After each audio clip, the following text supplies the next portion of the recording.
दोस्तों, क्या होती है आखिर सर्जिकल स्ट्राइक? दुश्मनों के घर में घुस के मारना यानी कि सर्जिकल स्ट्राइक। बिना किसी अपने सैनिकों को चोट पहुंचाए बगैर दुश्मनों के अंदर डर पैदा करना यानी सर्जिकल स्ट्राइक। दुश्मनों के हजारों सैनिकों के बीच उतरकर उनके मौत के घाट उतार देना यानी कि सर्जिकल स्ट्राइक। और क्या आप जानते हैं कि इसी हिंदुस्तान की धरती पर पहली बार सर्जिकल स्ट्राइक करने वाले आखिर कौन थे? तो वो थे हिंदवी स्वराज्य संस्थापक छत्रपति शिवाजी महाराज। जी हाँ दोस्तों, जिन्होंने अपने साथ 400 मावलों को लेकर 1.5 लाख की मुगल सेना के बीच घुसकर उन्हें गाजर मूली की तरह काटकर मुगल साम्राज्य में हड़कंप मचा दिया था। आज हम इसी कहानी से आपको रूबरू करवाने वाले हैं।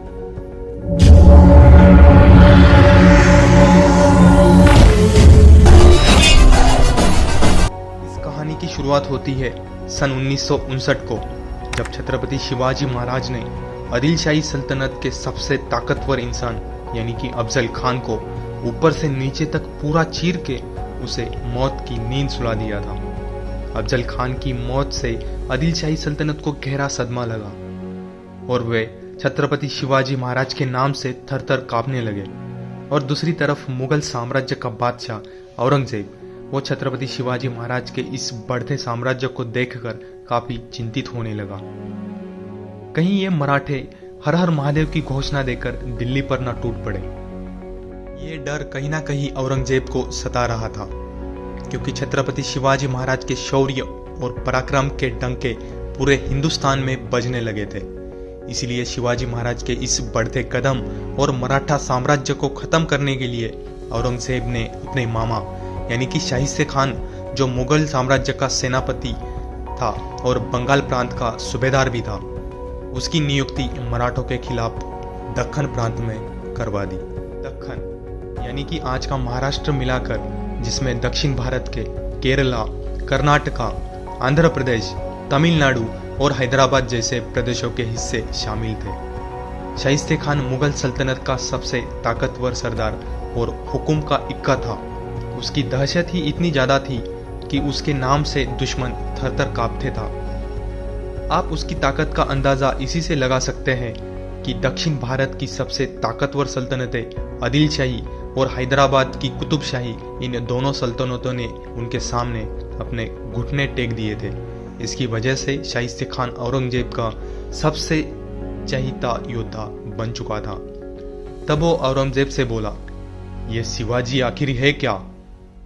अभी जाता हूँ और उसके सभी किलों को जीत के वापस लाता हूँ। शाहिस्ते खान की इसी बातों से औरंगजेब बहुत खुश हो गया और उसने अपने मामा शाहिस्ते खान को 75,000 घोड़सवार, 500 हाथी, हजारों ऊंट, तोपखाने, तीर अंदाज, पैदल सैनिक, अग्निगत युद्ध हथियार, बड़े पैमाने पर धनराशि और लगभग 1.5 लाख की मुगल सेना देकर स्वराज्य पर आक्रमण करने के लिए रवाना कर दिया। शाहिस्ते खान अपने आने वाले रास्तों में हिंदू मंदिरों को तोड़ना, हिंदू लड़कियों का अपहरण करके उनके साथ बलात्कार करना, गांव के गांव जला देना, लूटमार, हत्या, अत्याचार, मासूम लोगों को जिंदा जला देना जैसे एक के बाद एक घिनौने कृत्य करते चला गया। जिसने भी इस भयंकर दृश्य को देखा उसका दिल दहल गया। इस तरह से सन 1660 से 1663 के बीच शाहिस्ते खान ने महाराष्ट्र पर बार बार हमले कर स्वराज्य को काफी नुकसान पहुंचाया। और सिर्फ इतना ही नहीं, उसने महाराष्ट्र के चाकन, सासवड़, इंदापुर जैसे एक के बाद एक नए शहरों पर अपना कब्जा कर लिया था। अगर शिवाजी महाराज चाहते तो उसी टाइम उसको निपटा सकते थे, पर वो पावनखिंड लड़ाई में आदिल शाही सल्तनत से लोहा ले रहे थे, जिसे 16वीं सदी का सबसे भयानक और खौफनाक युद्ध माना जाता है। इसी युद्ध के बाद छत्रपति शिवाजी महाराज ने अपना पूरा मोर्चा शाहिस्ते खान की तरफ निकाला। तभी छत्रपति शिवाजी महाराज के कानों पर एक बुरी खबर आई। शाहिस्ते खान ने पुणे में हमला करके वहां के सैकड़ों गांव उद्ध्वस्त करके हाहाकार मचा दिया है। साथ ही उसने लाल महल पर भी कब्जा कर लिया है। आपके जानकारी के लिए बता दें कि लाल महल यानी छत्रपति शिवाजी महाराज जिनका बचपन उसी किले पर बिताया गया था, इसलिए शिवाजी महाराज को उस्काने के लिए शाहिस्ते खान अपना डेरा लाल महल पर डालकर बैठा हुआ था। एक तरफ शाहिस्ते खान की 1.5 लाख की मुगल सेना थी और दूसरी तरफ छत्रपति शिवाजी महाराज के सिर्फ 500 मावलों की मुट्ठी भर सेना। ऐसे में प्रजा के सभी लोगों के मन में एक ही प्रश्न आ रहा था कि उत्तर में मुगल, दक्षिण में आदिलशाही कुतुबशाही, पूर्व में अंग्रेज और बीच में सिर्फ छत्रपति शिवाजी महाराज, तो कैसे रोकेंगे आखिर इस शाहिस्ते खान जैसे राक्षस को। शिवाजी महाराज बहुत चालाक और बुद्धिमान योद्धा थे। जहां पर दुश्मनों की सोच खत्म होती थी वहां पर उनकी राजनीति चालू होती थी और अब समय आ गया था शाहिस्ते खान को अल्लाह के पास पहुंचाने का। इसलिए मां जगदम्बे का आशीर्वाद लेकर 5 अप्रैल 1663 की अमावस्या की रात को छत्रपति शिवाजी महाराज और उनके सैनिकों का तूफान मुगलों को खेदड़ने के लिए पुणे की तरफ रवाना हो गया। पुणे में पहुंचते ही शिवाजी महाराज ने अपने साथ बाबाजी बापू, चिमाजी बापू, कोयाजी बांदल, बहिरजी नाइक, चांदजी जेदे, सर्जेराव जेदे और ऐसाजी कंक जैसे विश्वास पात्र सरदार और उनके साथ लगभग 400 मावलों लेकर लाल महल की तरफ अपना कदम बढ़ाया।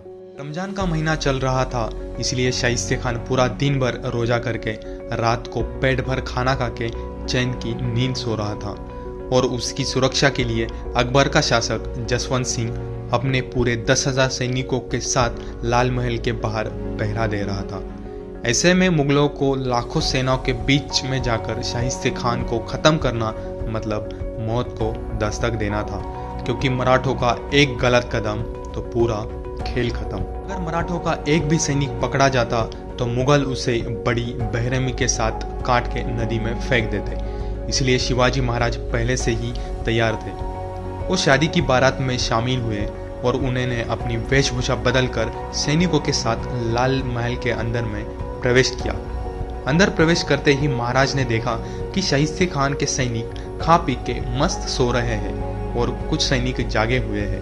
उनको मराठों ने अपनी नंगी तलवारों से हमला करके उनको मौत के घाट उतार दिया। कुछ इस तरह से मुगल सेना को चीरकर मराठी सेना आगे बढ़ रही थी। अब शिवाजी महाराज उस जगह पर पहुंच गए जहां से कुछ ही दूरी पर शाहिस्ते खान का हराम था और हराम में शाहिस्ते खान का कमरा जिसमें शाहिस्ते खान सोता था। हराम जाने के लिए एक खुफिया दरवाजा था जिसको मुगलों ने अपनी सुरक्षा के लिए ईंटों और पत्थरों से बंद कर दिया था और वहां पर एक दीवार बनाई थी। लेकिन शिवाजी महाराज का पूरा बचपन इसी किले में बीता था, इसलिए वो तो पूरे किले को कोनों कोनों से परिचित थे। मराठों ने इस खुफिया दरवाजों के ईंट और पत्थर को निकालकर उस दीवार को बड़े आसानी से ही तोड़ दिया और उस दरवाजे से महल के अंदर प्रवेश किया। इस घने अंधेरे में मराठों को शाहिस्ते खान के कमरे के पास देखकर मुगल सैनिक बौखला उठे, लेकिन बिना देर गवाए मराठे मुगल सैनिकों के ऊपर टूट पड़े और अपनी नंगी तलवारों से मुगलों को काटना शुरू कर दिया। मराठों का ये भयानक रूप देखकर मुगल सैनिक इधर से उधर भागने लगे और जोरों जोरों से चिल्लाने लगे, हुजूर मराठे आ गए, हुजूर मराठे आ गए। महल में चल रहे इस शोर शराबे को सुनकर शाहिस्ते खान का बेटा अबुल खान अपने बाप को बचाने के लिए दौड़ते हुए चला आया और वो मराठों पे हमला कर था। तभी मराठों ने उस पर ऊपर से नीचे तक चीर के अल्लाह के पास पहुंचा दिया। अब शिवाजी महाराज फाइनली शाहिस्ते खान के कमरे के पास पहुंच गए। महल में चल रही मारकाट की आवाज की वजह से हराम की औरतें जोर जोर से चिल्लाने लगी। इन औरतों की आवाज सुनकर शाहिस्ते खान जाग उठा और छत्रपति शिवाजी महाराज को अपने सामने देखकर शाहिस्ते खान बौखला गया और पहली बार उसे मराठों के डर का एहसास हुआ। छत्रपति शिवाजी महाराज और मराठों के साम्राज्य का सर्वनाश करने का सपना देखने वाला ये शाहिस्ते खान शिवाजी महाराज के सामने अपनी मौत की भीख मांग रहा था। वो सोच रहा था कि ये अल्लाह सीधे सीधे देखने वाले ये दक्खन के मराठे 1.5 लाख की मुगल सेना को चकमा देकर मेरी गर्दन तक कैसे पहुंच गए। फिर वो डर कर वहां से भागने लगा और हराम खाने में औरतों के बीच में छिप गया। छत्रपति शिवाजी महाराज उस हराम खाने में नहीं गए, उन्होंने अपने मावलों को वहां पर भेजा। उन मावलों ने शाहिस्ते खान को तुरंत पहचान लिया, इसलिए शाहिस्ते खान तेजी से बाहर निकला और खिड़की की तरफ भागने लगा। अब शाइस्ते खान आगे और शिवाजी महाराज तलवार लेकर उसके पीछे, और वो खिड़की से कूदने ही वाला था। उसी वक्त शिवाजी महाराज ने अपनी पूरी ताकत जुटाकर शाइस्ते खान पर एक जोरदार वार किया। इसमें शाइस्ते खान ने अपनी गर्दन तो बचा ली, लेकिन उसकी 3 उंगलियां कटा ली। उसके बाद वह बेहोश हो गया। शिवाजी महाराज ने असल में शाइस्ते खान की उंगलियां ही नहीं बल्कि पूरी मुगल साम्राज्य की नाक काटी थी। इस हमले के बाद हराम की औरतों ने डर के मारे महल की रोशनी बुझा दी। इसी वजह से हर तरफ अंधेरा ही अंधेरा हो गया। इस घने अंधेरे में कुछ भी ना दिखाई देने की वजह से मराठे अंधाधुंध तलवार चलाने लगे। पूरा महल मुगलों के रक्त से लाल हो चुका था। अब मराठा सरदार बहरजी नाइक ने सभी मराठा सैनिकों और छत्रपति शिवाजी महाराज को सावधान किया और महल से बाहर निकालने का इशारा दिया।